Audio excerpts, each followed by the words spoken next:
1997년 11월, 그 살을 내는 듯한 찬 바람을 기억하십니까? 아니면 저녁 식탁에서 부모님이 조용히 들려주던 이야기로만 들어왔을지도 모르겠습니다. 그날은 아시아의 자존심이라 불리던 대한민국이라는 용이 공식적으로 무릎을 꿇은 날이었습니다. 그 시절 세계는 우리를 바라보며 이상한 광경 하나를 목격했습니다. 그들은 그것을 애국심의 기적이라고 불렀습니다. 남대문 시장에서 채소를 팔던 노인부터 하루아침에 일자리를 잃은 회사원까지 수백만 명의 한국인들이 말없이 끝이 보이지 않는 줄에 섰습니다. 그들의 손에 들린 것은 시위용 피켓도 분노의 구호도 아니었습니다. 그들의 손에는 가족의 마지막 기억이 들려 있었습니다. 사랑의 증표였던 폐물 반지, 첫 아이의 안녕을 빌며 마련했던 돌반지, 그리고 할머니가 30년 넘게 장롱 깊숙이 숨겨두었던 작은 금화들까지. 그들은 무엇을 하고 있었을까요? 그들은 자신의 가장 소중한 자산 전부를 국가에 내어주고 있었습니다. 그 금들은 녹여져 차가운 금괴가 되었고 태평양을 건너 IMF에 갚아야 할 빚으로 보내졌습니다. 우리는 이것을 국민적 자부심이라 불렀습니다. 교과서는 이를 금모으기 운동이라 기록했습니다. 하지만 우리 솔직해집시다. 그 자부심의 이면에는 말로 표현하기 힘든 공포가 있었습니다. 나라가 망할지도 모른다는 두려움. 내일 아침 눈을 뜨면 지갑 속 돈이 휴지 조각이 되어 있을지도 모른다는 공포. 그날은 한국인의 집단 기억 속에 지워지지 않는 깊은 상처를 남겼습니다. 그리고 그 상처는 아마 평생 사라지지 않을지도 모릅니다. 그 붕괴는 총선과 함께 시작되지 않았습니다. 은행 시스템에 대한 신뢰가 무너지는 순간부터 시작되었습니다. 국가의 금고가 막대한 외화 부채로 텅 비어버렸을 때, 그리고 한강의 기적이라 불리던 것이 사실은 모래 위에 세운 성에 불과하다는 사실이 드러났을 때 말입니다. 눈을 떠보세요. 우리는 지금 2026년에 서 있습니다. 거의 30년이라는 시간이 흘렀습니다. 겉으로 보기에는 그때의 상처는 이미 아문 것처럼 보입니다. 더 높아진 초고층 빌딩들, 세계에서 가장 빠른 인터넷, 그리고 전 세계를 뒤덮은 K-팝 문화. 하지만 만약 당신이 1997년의 비극이 이미 역사 박물관 속에 잠들어 있다고 생각한다면 그것은 치명적인 착각입니다. 그 그림자는 다시 돌아오고 있습니다. 그리고 이번에는 더 교묘하고 더 잔인한 모습으로 말이죠. 1997년과는 다릅니다. 2026년의 은행 위기에는 추위 속에서 떨며 길게 늘어선 사람들의 행렬도 없을 것입니다. 카메라 플래시도 기자들의 마이크도 존재하지 않습니다. 왜냐하면 이번 위기는 침묵 속에서 진행되기 때문입니다. 이 위기는 초고층 아파트의 굳게 닫힌 문 뒤에서 벌어지고 스마트폰 화면 위에서 떨리는 손끝의 터치로 진행됩니다. 우리는 더 이상 조국을 살리기 위해 금을 바치기 위해 줄을 서지 않습니다. 대신 우리는 스스로 목에 걸어버린 빚의 이자를 갚기 위해 희망 없이 줄을 서고 있을 뿐입니다. 이제 이 잔혹한 진실을 당신에게 말해드리겠습니다. 1997년, 한국은 왜 무너졌을까요? 재벌들은 달러 단기 차입으로 장기 투자를 벌였고 정부와 대기업은 지나치게 탐욕적이었습니다. 하지만 2026년 상황은 달라졌습니다. 재벌들은 더 이상 무모하지 않습니다. 그들은 현금을 쌓아두고 있습니다. 정부 역시 사상 최대 규모의 외환 보유고로 비교적 안전해 보입니다. 그렇다면 묻겠습니다. 이번 위기의 위험을 누가 또 안고 있을까요? 바로 당신입니다. 정부와 금융 시스템은 빚이라는 폭탄을 재벌의 손에서 빼앗아 조용히 가계의 손으로 옮겨놓았습니다. 당신 자신을 한번 돌아보세요. 지금 집을 사지 않으면 영원히 기회는 없다. 이 말을 믿은 적 없습니까? 서울의 집값은 절대 떨어지지 않을 거라는 맹신 속에서 영혼까지 끌어모아 대출을 받아 아파트 하나를 손에 넣은 적은 없습니까? 한 장의 신용카드로 다른 신용카드의 이자를 막고 있지는 않습니까? 여기에 더해 미국과 유럽을 중심으로 한 지정학적 불안 속에서 글로벌 금리는 여전히 높은 수준에 고정되어 있습니다. 지금 우리는 디지털 전원 차단이라는 시나리오의 문 앞에 서 있습니다. 부모 세대가 겪었던 것들, 하룻밤 사이의 실직, 평생 모은 자산의 증발. 그 모든 비극은 사실 우리 세대가 주연으로 등장할 공포영화의 예고편에 불과했을지도 모릅니다. 오늘 이 영상에서 저는 당신을 안심시키는 달콤한 경제 회복 이야기를 하지 않을 것입니다. 대신 금융 붕괴가 어떻게 작동하는지 그 잔혹한 메커니즘을 함께 해부해보려 합니다. 왜 스마트폰 앱에서 벌어지는 집단 인출, 즉 디지털 뱅크런이 당신의 계좌에 찍힌 수억 원을 단 몇 초 만에 무의미한 술재로 만들어버릴 수 있는지. 그리고 가장 중요한 질문, 1997년이 다시 반복될 때 서울이라는 폭풍의 한가운데서 개인으로서 우리는 어떻게 살아남을 수 있는가? 준비는 결코 과하지 않습니다. 지금 안전벨트를 단단히 매세요. 우리는 이제 폭풍의 중심으로 들어갑니다. 한 나라가 절정의 영광에 서 있다가 어떻게 단 몇 주 만에 무너질 수 있었는지를 이해하려면 우리는 반드시 이른바 한강의 기적이라는 화려한 껍질을 냉정할 정도로 잔인하게 벗겨내야 합니다. 겉모습이 아니라 그 핵심을 들여다봐야 합니다. 1997년 한국의 번영은 사실 모래 위에 세워진 성과 다르지 않았습니다. 그 중심에는 가족 지배 구조의 거대 기업들, 바로 재벌이 있었습니다. 그들은 금융 전문가들이 극도로 위험하다고 경고하는 하나의 공식 위에 제국을 쌓아 올렸습니다. 바로 만기 불일치입니다. 쉽게 설명해 보겠습니다. 당신이 이자가 매일 변하는 달러 빚을 단기로 빌려 상환기한은 단 일주일밖에 남지 않았다고 가정해 보세요. 그런데 그 돈으로 외곽의 황무지를 사서 10년 뒤 공장을 지어 수익을 낼 것이라 기대합니다. 이것이 바로 단기 차입으로 장기 투자를 하는 구조입니다. 그리고 외화로 빚을 지고 원화로 수익을 버는 구조입니다. 경기가 좋을 때는 이 방식이 천재의 전략처럼 보입니다. 하지만 거시 경제의 법칙은 언제나 잔인할 만큼 공정합니다. 물이 빠지고 나서야 누가 수영복을 입지 않았는지 드러나는 법이죠. 그 해의 방아쇠는 서울이 아니라 태국 바트화의 붕괴에서 시작됐습니다. 국제 투자자들은 공포에 휩싸였습니다. 그리고 깨달았습니다. 한국의 구조도 태국과 다르지 않다. 그 순간 자본은 등을 돌렸습니다. 그들은 즉시 돈을 돌려달라고 요구했습니다. 하지만 재벌들의 돈은 현금이 아니었습니다. 벽돌이었고 철강이었고 아직 완성되지도 않은 공장이었습니다. 그 자산들을 단기간에 팔아서 어떻게 빚을 갚을 수 있었을까요? 원화 가치는 달러 대비 자유낙하했고 외화 부채는 하룻밤 사이 2배로 불어났습니다. 이것이 바로 유동성의 죽음입니다. 자산을 분명히 가지고 있음에도 당장 쓸 현금이 없다는 이유만으로 파산을 선고받는 가장 억울하고 잔혹한 죽음 말입니다. 그렇다면 이 오래된 역사 이야기가 2026년 당신의 지갑과 무슨 상관이 있을까요?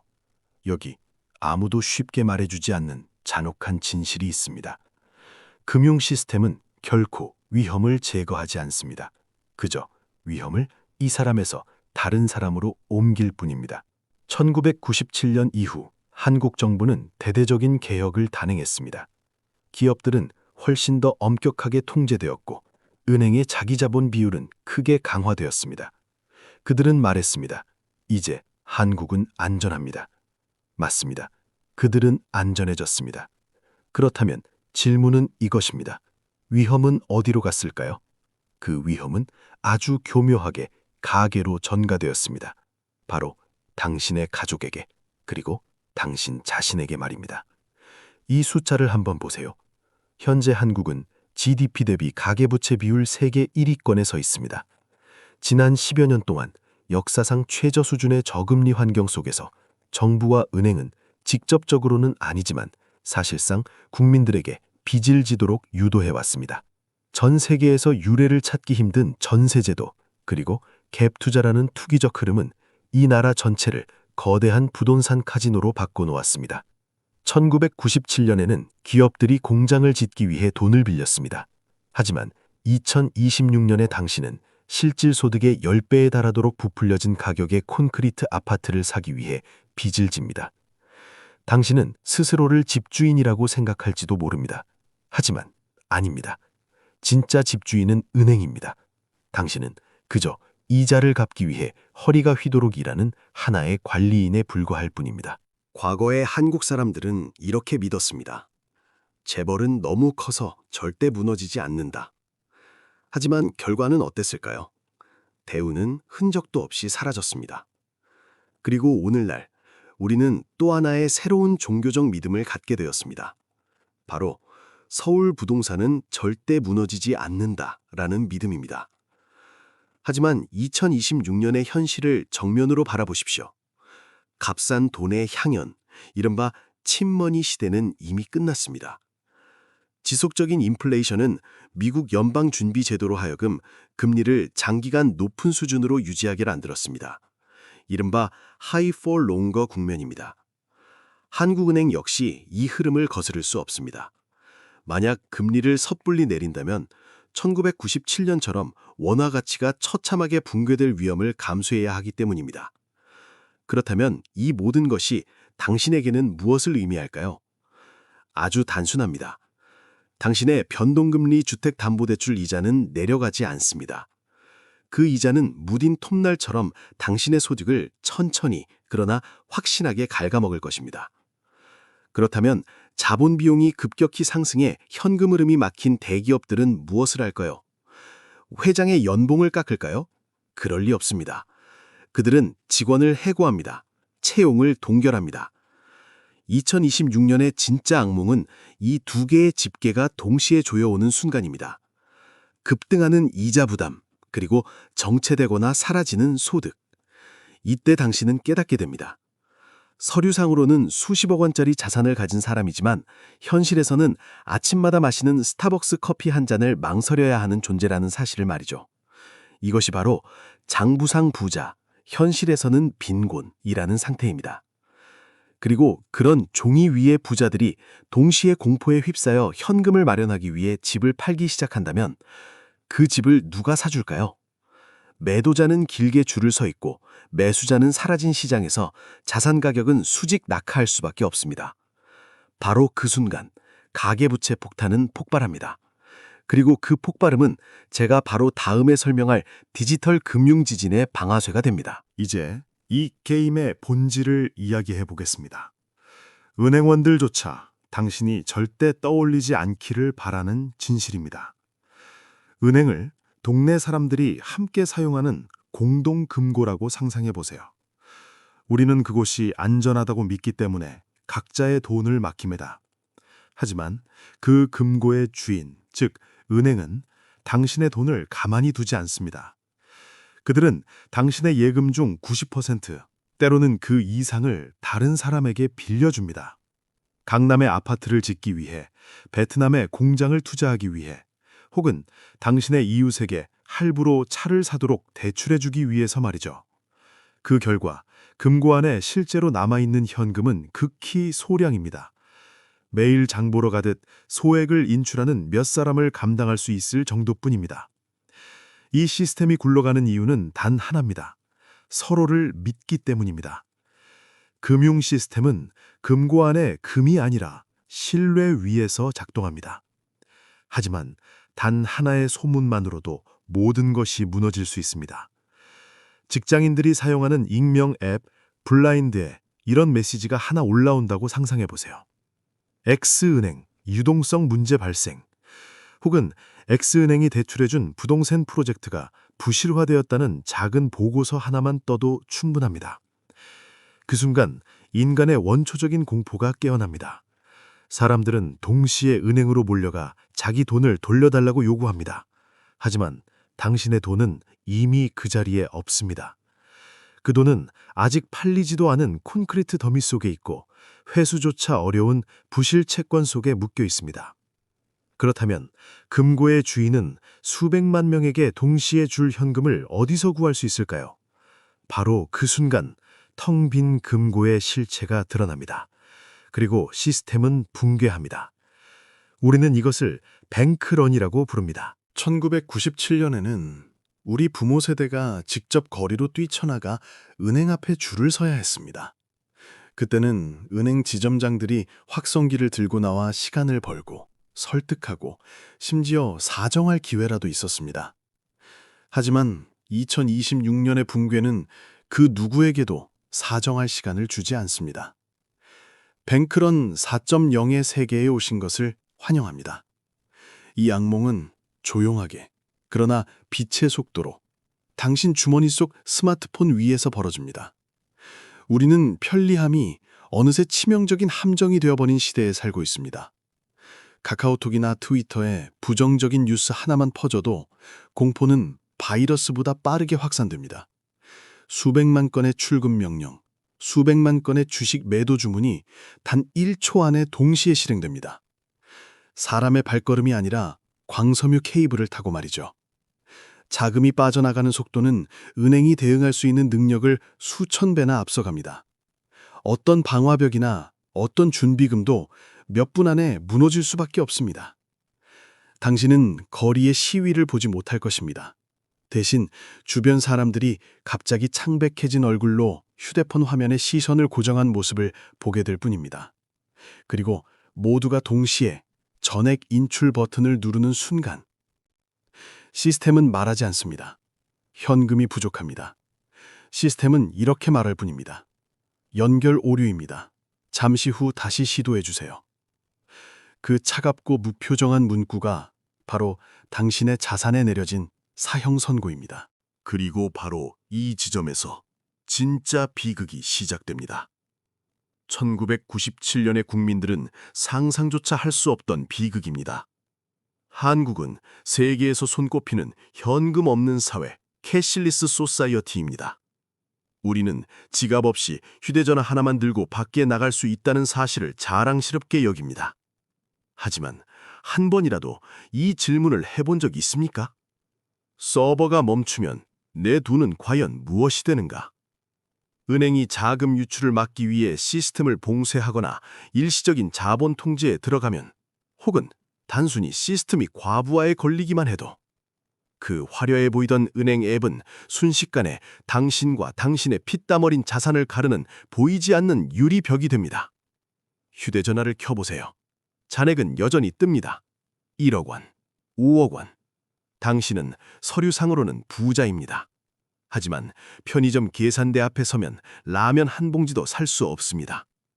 계산원은 멈춰버린 화면 속 픽셀 숫자를 받아주지 않기 때문입니다. 그들이 필요한 것은 즉시 사용 가능한 실질 가치입니다. 그 순간 당신의 계좌 속 돈은 그저 의미 없는 이진 코드의 나열일 뿐입니다. 몇 년 전 카카오톡 서버 장애를 기억하시나요? 메시지는 멈췄고 택시는 잡히지 않았고 결제는 마비되었습니다.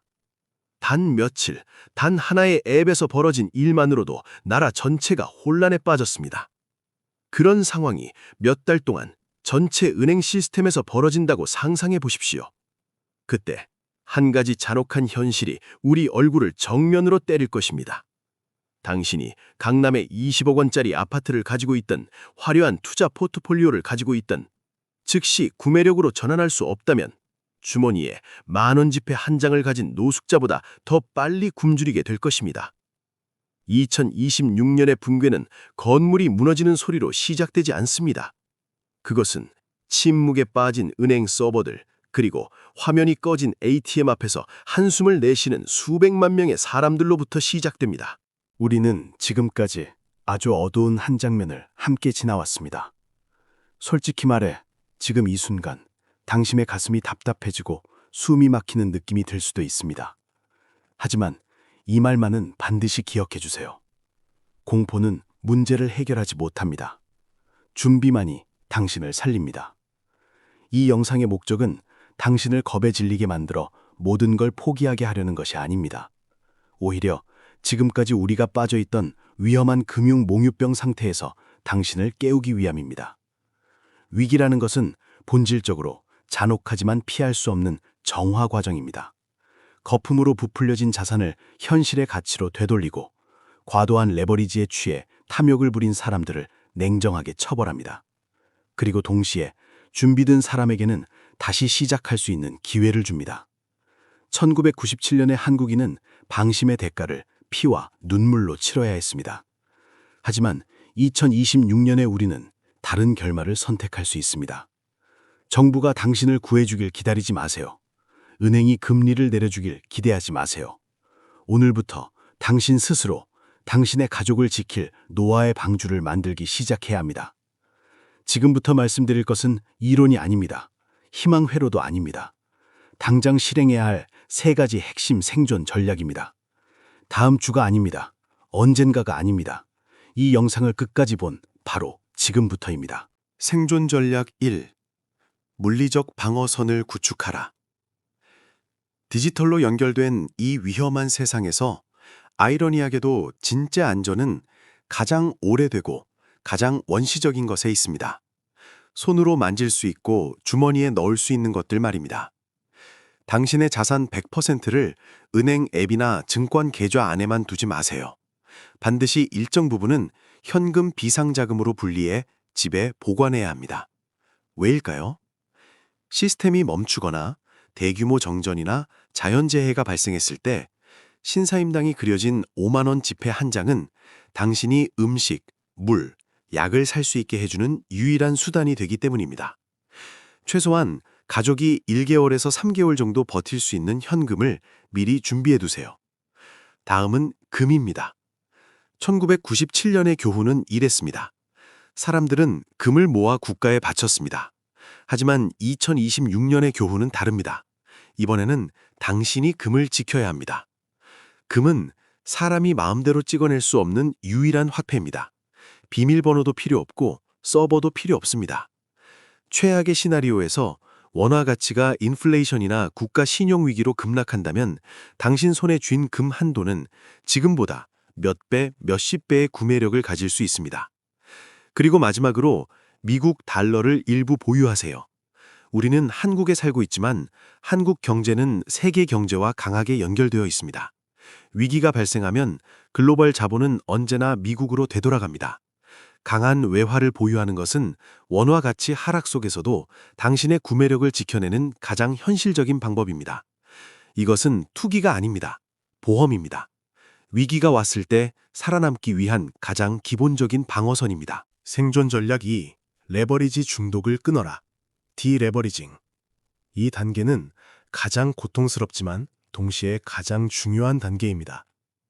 만약 당신이 변동금리 대출을 짊어지고 있고 집을 사고 고급 차를 사기 위해 영끌까지 했다면 지금 당장 멈춰서 아주 정직한 계산을 해보세요. 현재의 금리 그리고 앞으로의 금리를 감안했을 때 만약 당신의 소득이 30% 감소한다면 앞으로 2년을 버틸 수 있습니까? 대답이 아니오라면 망설일 시간이 없습니다. 지금 행동해야 합니다. 현금 흐름을 만들어내지 않는 자산부터 정리하세요. 매달 100만 원씩 갚고 있는 할부 고급차가 있다면 과감히 파세요. 그리고 지하철을 타세요. 명품 가방, 사치품들, 아직 가격이 유지될 때 지금 바로 처분하세요. 심지어 그 집이 당신에게 자부심이 아니라 매일 밤 잠을 설치게 만드는 부채의 덩어리라면 손해를 보더라도 과감히 팔고 더 저렴한 전셋집이나 월세로 옮기는 선택까지 진지하게 고려해야 합니다. 저는 압니다. 한국 사회는 체면을 중시합니다. 집을 팔고 차를 파는 일은 주변 사람들과 비교했을 때 패배한 것처럼 느껴질 수 있습니다. 하지만 위기 상황에서 체면은 가장 비싼 사치품입니다. 살아남는 사람은 집이 가장 큰 사람이 아니라 현금 흐름이 플러스이고 마음이 평온한 사람입니다.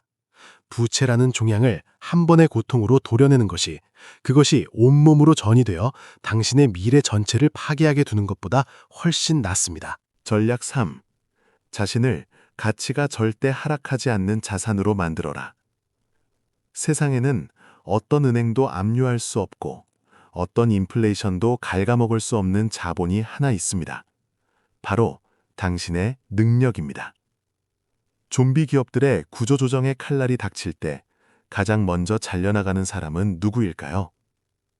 기존 매뉴얼대로만 일하고 수동적으로 지시만 기다리며 한국어만 사용할 수 있는 인력들입니다. 살아남기 위해서는 당신 스스로를 반드시 독립적인 경제 단위로 업그레이드해야 합니다. 국제시장에서 바로 수익을 만들어낼 수 있는 기술을 배우십시오. 프로그래밍, 데이터 분석, 디자인, AI, 그리고 무엇보다 외국어 능력입니다. 왜일까요? 만약 한국 경제가 얼어붙더라도 당신은 서울에 앉아 있으면서 미국에서 달러를 벌고 유럽에서 유로화를 벌 수 있기 때문입니다. 원격 근무 플랫폼을 통해 국경을 넘는 소득을 만들 수 있습니다. 이것이 바로 환율 차익을 누리는 구조입니다. 원화 가치가 하락할수록 외화로 벌어들이는 당신의 소득 가치는 상대적으로 더 커집니다. 이것이야말로 국내 노동시장의 등락에 휘둘리지 않게 해주는 가장 견고한 생존용 구명보트입니다. 능력을 자산으로 만든 사람은 불황을 견디는 것이 아니라 불황을 이용합니다. 여러분, 역사는 반복되지 않지만 항상 운율을 남깁니다. 1997년 IMF 외환위기의 망령은 어쩌면 2026년 부채위기라는 모습으로 다시 우리 곁을 배회하고 있는지도 모릅니다. 하지만 이 이야기의 결말이 반드시 비극일 필요는 없습니다. 그 결말은 지금 당신의 손에 쥐어져 있는 펜에 달려 있습니다. 부채라는 숫자가 당신이라는 인간의 가치를 정의하게 두지 마십시오. 소비사회의 화려한 겉모습이 당신의 눈을 속이게 두지 마십시오. 깨어나십시오. 진짜 삶을 사십시오. 진짜 가치를 축적하십시오. 폭풍이 지나가면 모래로 지은 성은 흔적도 없이 사라지겠지만 돌로 다진 단단한 기초는 끝까지 남아있을 것입니다. 당신은 2026년을 위해 무엇을 준비하고 있습니까? 계속해서 몽유병처럼 흘러갈 것입니까? 아니면 가족을 위한 노화의 방주를 설계하는 사람이 되겠습니까? 당신의 계획을 댓글로 꼭 공유해 주세요. 그리고 앞으로도 계속 이어질 금융의 본질을 해부하는 여정에 함께하고 싶다면 구독 버튼을 잊지 말아주세요. 이 채널은 단순히 돈 이야기를 하지 않습니다. 우리는 자유에 대해 이야기합니다. 그럼 다음 영상에서 다시 만나겠습니다.